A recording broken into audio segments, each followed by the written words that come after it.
What is up everybody, Gistic here, and today I'm going to be showing you how to find your IP address in Windows. Let's get into it.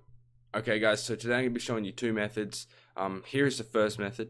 So the first one, you want to go down to the search bar right here, click on it, and you want to type in CMD, and then it'll come up with a command prompt, click on that, and then right here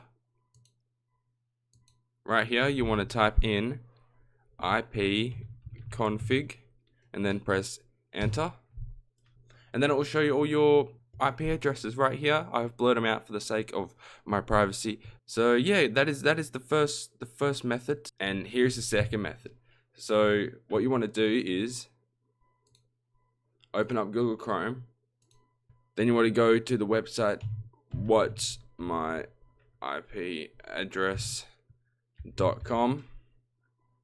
This website will be in the description, so you can just click on that. It will be the first link. Yeah, go to it,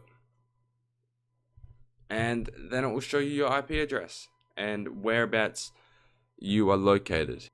Yeah guys, that is basically it for this video. If this did help you, please hit that like button, it means so much. And if you're new to the channel, hit that subscribe button, and hit that bell to be notified when we do upload a new video. And leave a comment if you're having any troubles. I'll be happy to help out. That is it from me guys. Have a wonderful day, and peace out.